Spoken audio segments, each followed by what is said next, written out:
I'm open to it though, because DK is a dog, man. And he plays the game the right way, man. And that's the thing that I love about his just on field. Like, I think that, man, the way that he does it, man, it gives me AJ Brown vibes. That big bully out there, wide receiver, man, run out the catch, all that, man. Like, you want that, but at what cost? And I think that's the part where we just got to be a little bit cognizant of how we go about spending that money for a guy like DK Metcalf. All right. So I do like that, man. But he ain't the only guy we got to talk about, though, man. All right.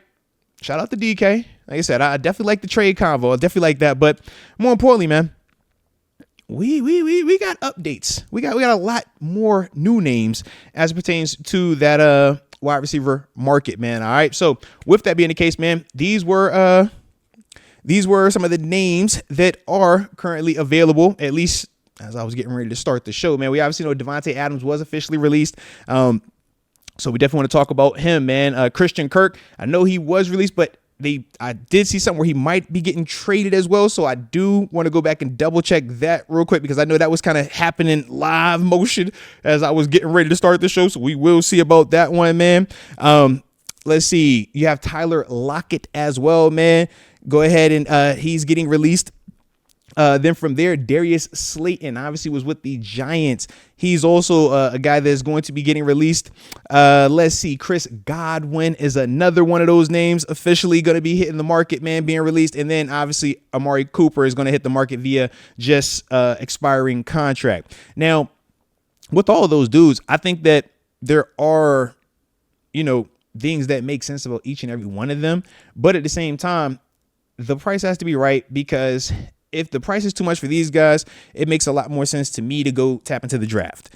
But if you can get this proven production, these proven commodities for the right number, and being that we do have a lot of cash without having that guy at quarterback taking a large sum of it, I do think that there are ways to go about building up this roster and getting it a lot more talented. All right. So looking at some of these receivers, though, man, just to give context on the contracts they are coming off of, because I think that all of these dudes, like I said, man, do certain things for me. So let me talk about it real quick, actually. And you already know, hit that like button one time for the culture. Don't forget to subscribe either if you're new to the channel. On this here Friday, Junior living it up, baby. Yes, sir. Alrighty. But Devante Adams is Devante Adams. As good as advertised. Missed 1,000 yard on 1,000 yards. He can go as high as the 15, 17. It is what it is. Absolute flat out baller. Wily vet. Been doing it for the longest of all the guys that are recently added to this free agent market list. But at the same time, he is a 5-year, $140 million, 28 per year type of guy. That was the most recent contract he was on. He was receiving $28 million per year. Now, granted, he is older, right? But at the same time, man, we're seeing the production that he's having regardless of location, regardless of quarterback, and he's continuing to age like a fine wine. But to me, that's the one that's probably the most expensive out the group. Then after that, man, we obviously talked about DK Metcalf. We said we'd have to trade for him, so I put him in a separate category, okay? Next, though, in terms of just biggest contracts of those dudes that we're going to be, potentially targeting on this market, you look at Amari Cooper. He just finished up his deal. It was the 5-year, the one that Dallas gave him, 5 years, $100 million. He was getting $20 million per year. All right, so that's the deal that he was just coming off of. Now, part of Amari Cooper, and I will talk about him, because his production was weird this year based off of all his stops, but he still ended with like the numbers that he typically gets, right in that 1,000-yard range. Now, the thing that I will say was this, man, in Buffalo, because obviously the Bills traded for him this past season. During the season, he had some moments where he played really well, showed his elite level catching ability, route running ability, but he also had messed his wrist up and played the rest of, the last 4 to 5 games plus playoffs with the damaged wrist that did require surgery right as soon as the season ended for him. It's probably a week or two later, he was getting surgery. So that was the context with him. To me, though, Cooper still is a guy that is aging like fine wine. Why? Because he has attention to detail with his route running. And that's the thing that separates guys like him, guys like Devante Adams, from guys that are just great athletes, but don't have a lot of detail in their route running. And that's what separates high-level veteran receivers from just run-of-the-mill athletes that play out wide. To me, man, Amari Cooper could definitely come in here and help us out, man. He can block. When he is healthy, man, he still creates separation. We're familiar with him just from when he was playing in Cleveland. We know what it was like to play against Amari Cooper, and we saw the production that he had versus us. And I don't think you got to pay $20 a year to get it either. That's the other part. So he's definitely a guy that I'm really intrigued by. But I also know that there's another place that is going to be trying to retain his services potentially. Next up on that list, though, Chris Godwin. Now, that dude I like a lot. And rightfully so, right? When we're talking Chris Godwin, we know exactly who Chris Godwin is. Let me pull up his official numbers from last year just so I don't do him any disservice. Now, we do know he got hurt, right? We do remember that. I want to say that was week 10. Was week 10 or might have been late? Oh, it was earlier than that. Week 7 was when he got hurt, and he had 576 and 5 touchdowns when he went down, man, this season. But prior to that, he was on one of those 1,000-yard, 1,100 yards. He had an 840, then 1,300 yards. Yeah, he was on one of those tears, man, where prior to his injury, man, he was 3 years consecutive 1,000 yards. 4 out of his previous 5 seasons have 1,000-yard plus. So he's definitely another guy that, man, was on the right trajectory. We obviously know he was playing down there with the future Hall of Fame type of guy and Mike Evans. But to me, man, Chris Godwin definitely is an intriguing name. The health part is the question mark, right? Can he stay healthy? What does he look like when he returns from the injury that he had? But he is still a productive player nonetheless. And I do think in terms of he's coming off of a 3-year, $60 million deal that was giving him $20 million per year. To me, he's going to want more. I feel like he's going to want more. But the problem is this, he's hurt also or coming off of the injury. But I think that's somebody that we should be looking into, a guy that could be a perfect fit to complement a guy like George Pickens, a guy that can run routes, catches, and he is tough. And he's a champion. He's a dude that's been a part of it, man, and made it to the top of this thing. So to me, I like all of that. And I think that it could help a guy like George Pickens out and help whichever quarterback we are going to be moving on with or moving forward with as well. And here we are. We still getting closer and closer to that time, man. We're going to need a decision on this quarterback sooner rather than later, man. It's getting interesting. Real interesting. But yeah, but that's the thing with Chris Godwin, though, man. Definitely like what I see from him. Just got to make sure he stays healthy. And that's the big question mark. But at $20 million per year, that's what he's previously coming off of. We can definitely do business with a guy like him, while also, even if we needed to increase that number, I think that he's still a productive enough player and at a good age also where you want to do that, man. Let me make sure I got him pegged right. Yeah, 29, just turned 29. Yep. So about to say right at that right part of 30, man. And I like it. You know, wide receiver's been aging really nicely as well, man. So like I said, definitely one of those dudes, man. Definitely one of those dudes that I like, man. Next up on that list in terms of, you know, these updated free agents. Well, I guess not no more, man, because I did see, let me triple check that, but I want to say Christian Kirk just got traded to the Texans, yes, for a 7th round pick, which is actually kind of crazy when you think about it. But there is some context with that. He's going for a 7th round pick, but he was still in the middle of, I want to say he still had a year left on his deal because he was on a 4-year, $72 million deal that was paying him $18 million per year. So for him to go, you know, they trade the 7th round pick for him. They're basically saying, yeah, we're willing to do the $18 million deal. And knowing that it's the Texans, it feels just like the Deontay Johnson trade all over again because DJ was getting, 16? I want to say DJ was getting 16 with, obviously, when we gave him the new deal, when we traded him, Carolina, Baltimore, but when the Texans traded for him, that was essentially, you know, same type of low risk, high reward type concept, man. So we will see, though, with Kirk, if they do anything contractually with him, because if we would have, you know, waited till he was going to be released, then we obviously would have had free range to negotiate with him however we would have liked to. But with them going ahead and trading for him, and it was, and I want to say it's a 2026 7th round pick as well, not even this year's draft pick. That's the part that I'm just curious to see. Is he still going to want a new deal, or is he cool staying on the deal that he's currently on? I think if you're Christian, you can stick on that 18 mil because I don't know if you're gonna get 18 mil going back out on that market. All right, but it does suck though because that was definitely one of the news that I was kind of looking for us to have a little action in, man. But it is what it is, man. It is what it is. Sometimes we are a little bit too patient, too chill about it, and you might miss out on an opportunity right there. But at the same time, we ain't losing sleep on Christian Kirk either. All right. So shout out to him though, man. But the next one on the list is the most recent releasee, Tyler Lockett. Obviously, man, he was coming off of a 2-year, $29.6 million extension where that was paying him about $14.8 million per year. Super duper affordable, man, when you're talking about Tyler Lockett in comparison to some of these other wide receivers. And in terms of Tyler Lockett's overall production these past couple of years, just to read him off, man, last year was a down year, 600 yards where he was at, 17 games, 14 starts. He only had 2 touchdowns. The year prior to that, though, 894 with 5 touchdowns. And then from there, he had a 4-year span of 1,000 yards plus. And he had, 2022's 1,000 yards, 9 touchdowns. Year before that, 1,100 yards, 8 touchdowns. Year before that, 1,000 yards, 10 touchdowns. Year before that, 1,000 yards, 8 touchdowns. Year before that, 965 yards, 10 touchdowns. So you can see, yes, he is on the decline on the back end of it. Obviously, 10-year career, man, just turned, he'll be 33 in September. But when I think of Tyler Lockett, I'm not looking for Lockett to be my alpha. I don't need him to be alpha. He wasn't alpha out there in Seattle either. What I need, though, is you to come in here and be a high end number 3. That's what I look at Tyler Lockett like. Because to me, I'm saying to me, man, that's my vertical down the grass guy. I'm still going to be able to draft whatever I want because I don't have to break the bank in terms of paying this dude a contract, nor do I need to give up an asset from a draft standpoint trading for him. But I'm getting a dude that's a proven competitor, a dude that's proven production. Also a small body type that guys like Calvin Austin and Roman Wilson can learn from. Yeah, he can also push those type of dudes as well, man.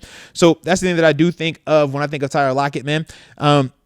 Because to me, man, I get it, man. A lot of people, they just feel like, man, go younger. It always works out. Younger doesn't always work out. Younger, cheaper doesn't mean better and more productive. It doesn't. And I do think at times, man, when it's the off season and we talking about how to build the roster, we at times can fall into the trap of cheaper, younger. But then when we looking at the growing pains or the lack of smoothness because of the low premium that we spent on them dudes, then we start back complaining. And that's my only thing. I'm like, man, I would much rather go with stuff that has produced. Go with stuff that has shown that it can do this with a mix of some young talent in there. But to me, that's just kind of how I look at it. Now, Tyler Lockett isn't the first one on my list, but when you're talking about the price point as well, that's the other part where I'm like, yeah, which are the other receivers that are proven 1,000-yard dudes that have already been able to show that, yeah, even on my decline, I'm still giving you 500 to 600 yards. We start looking at our receiver room and start telling me who the guys was giving us 500 to 600 yards. You like, hey, we ain't got them dudes. You catch what I'm saying now? So that's the big reason why for me, a guy like Tyler Lockett, yeah, I'm not tripping on that because I got a GP. And I'm still going to be planning to draft something else as well. But he's definitely a guy to me that I would be considering. And then the last name, and this is the name that I think price-wise makes the most sense if we're going the route of I want to get just more and more assets without necessarily committing too much money to one player, man. Low risk, high reward type of guy, man. I'm talking about Darius Slayton, wide receiver with the Giants. He's coming off of a 2-year, $12 million deal. Was getting him $6 million a year. Now, in terms of Darius Slayton, man, let me pull up his official numbers. Because obviously, man, we know he came in 2019, but he's been dealing with injuries. That's been the knock on him, if I remember correctly. Yeah, he's only gave us 17 games once, but he hovers around that 700, 500-yard receiver range, right? 573 this past season. We know New York these past couple years been kind of crazy. But he gave you 573 this past year. Year before that, 770. Year before that, 720. 2 touchdowns this past year, 4 touchdowns. Year before that, 2 touchdowns. The most touchdowns he had was his rookie year when he had 8 receiving touchdowns. Outside of that, it's been about 4 to 2 touchdowns. And we know that he's been a dude that, you know, has been weathering the quarterback that the Giants employ at certain times. You're just like, whoo, yeah, that ain't the one you want. Whoo, that ain't the one you want. But you do certain things with Darius, man, that makes him intriguing, man. I do like his frame, 6'1", 198, and we know he can run routes, man. We know he can get open, and I just think that, man, he's going to be in a super affordable option. So if you're trying to talk about building up the wide receiver room, if you're looking for different avenues, heck, just spitballing, what does a GP, Calvin Austin, Roman Wilson, Tyler Lockett, and Darius Slayton room do in a draft pick? You see what I mean? Like, now I'm over here like, okay, that's a lot more competitive. I think that's a lot more production. I think that's a lot more intriguing for whatever quarterback we put out there. You catch what I'm saying? Hey, what if it's GP, Chris Godwin, and Darius Slayton? You see what I mean? Now I'm putting those guys in there along with Calvin Austin, Roman Wilson. Yeah, I feel a lot better about that wide receiver room in comparison to last season. Yeah. And, you know, that's the one part to me that I still don't back off of, man, because yeah, that was my message even in training camp last year. Like, yo, we need to add talent to that wide receiver room. We need to make it more competitive, more productive, man. And these are the type of dudes that I feel like could help us out with that, man. So, like I said, man, definitely some nice options in here. Definitely some nice options. So I do like that. But yeah, that's kind of where we're at right now with those dudes, man. But y'all gotta let me know, man, how y'all feeling about these receivers, man? Who are those guys that I just kind of named and talked about that kind of stand out to y'all one way or the other, right? Between the Devante Adams of the world, the Tyler Lockett, Chris Godwin, Darius Slayton, Amari Cooper, of those free agent options, man, any of those stand out to you more than another? And the other option of the DK Metcalf, would you want to do that trade? No, he's going to take a first and a third, and you got to give him a new deal. But let me know in the comment section, man. Let me know in the comment section, baby.